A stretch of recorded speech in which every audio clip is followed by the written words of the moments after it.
Hello, everybody. Welcome to Nago Tarot Odyssey. How is everybody? As we are commencing this new year, I feel like there are so many Phoenix moments for so many people where we intuitively know that it's time for all these synchronicities, time for us to feel at peace. These big endings are making wonderful doors open for all these new Phoenix moments and ideas and things that we have sort of let just set adrift or not had focus or follow through on are going to boomerang back so we can do things correctly and use our intuition for knowing what divine timing is, because these synchronicities are all aligned for us. We're truly paying attention. And super importantly is we don't need somebody else to fix us. I love this gold. It talks about how intuitively we know what's right for us. Just sometimes these distractions or these little misdirections come in, but we can stop at any point and go, okay, this isn't working for me. This relationship, this habit, this routine that I've created is not beneficial to me. Maybe eating, whatever it is, whatever is not aligned for our highest purpose is really going to be out there in neon for us. And we really are paying attention because we know that we're worth it. We're worth good health. We're good people who need good habits to sustain a long and healthy life. And also, I feel like one of the most special little rituals that I do that's super helpful is the moment that I wake up, I just lay there and I allow the fact that I have time. I never rush out, oh, I need to feed this animal or do this, that. I lay there. First thing is, thank you, universe. That's all I say.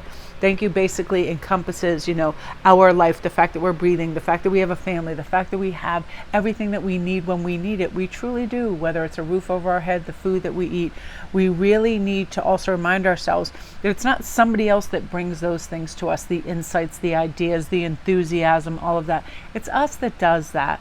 And anybody else that we invite in on that, we want to be as fully formed as we can, right? We want to be as well-rounded and happily independent in our own right before we invite somebody else in, because we don't want to have anxious attachment styles. We don't want to be avoidant. We don't want to be battling our ego constantly, like, wow, how am I going to live up to their expectation while they're thinking that, all of that. We don't want weird codependence. We just want to show up as a truly formed individual that, is an asset to a great degree in any relationship. And knowing that and feeling that too. It really, on the surface, it doesn't matter what anybody looks like. If they are super wealthy, if they are ridiculously good looking, whatever it is, there are always, that pendulum swings where there is a deficit in something else. Oftentimes because of the excess that they were given those gifts in the other thing, whether monetary, looks, or whatever. A lot of times I find great conversationalists and people that have a lot of humor, they develop those through maybe being the youngest in the family, trying to get attention and wanting part of that affection and all of that, and or they have previously led a solitary and more lonely existence, so they've worked on those skills. Whatever it is, just recognize that nobody is 100% of everything, and we can work on those skills, whether they're communication, whether they are physical, whatever they are.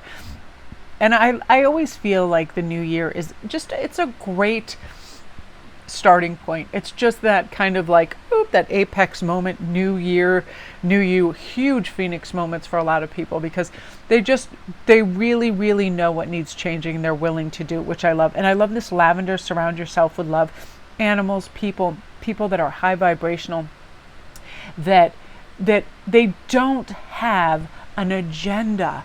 They don't benefit from just something that you do from them. It's just who you are and being around you and feeling that. It doesn't have to be some fancy restaurant or outing. It's the fact that you're just sitting in your living room chatting like these people are. And you feel like you can be vulnerable and truly be yourself. And it sets you free when you're around high vibe people like that. Unconditional love and support, that's what's coming your way and that's what you're deserving of, which brings us to expectations.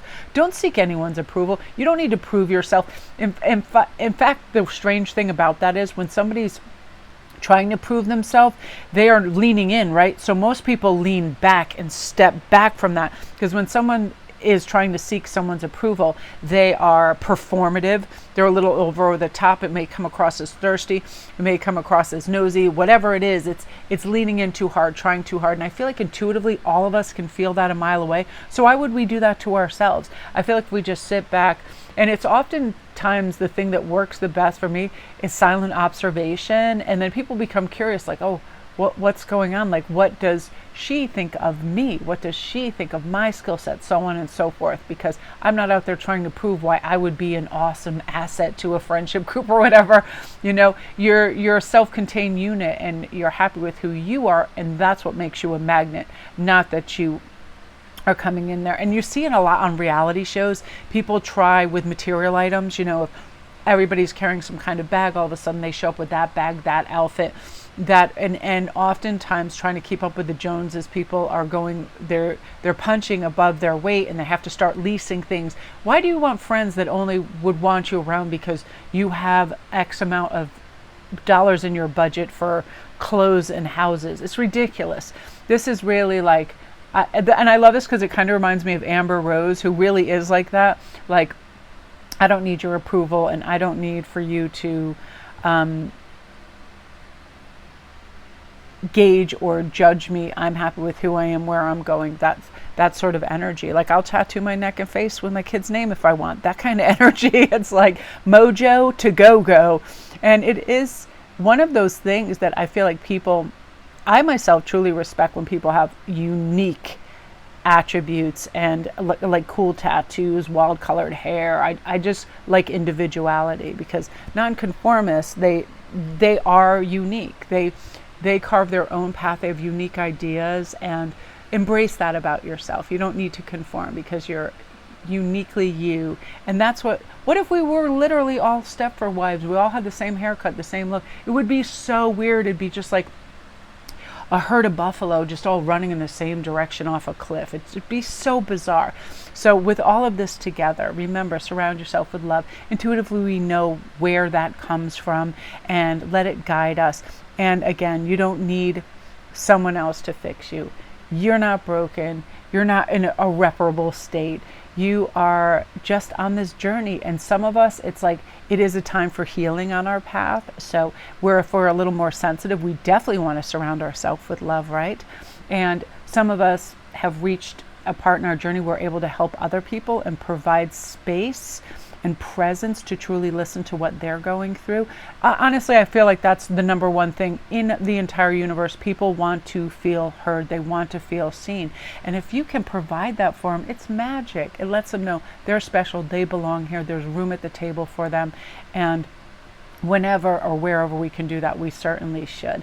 So my beauties, that is what you were meant to hear today. I hope you all have a great day. Love and light.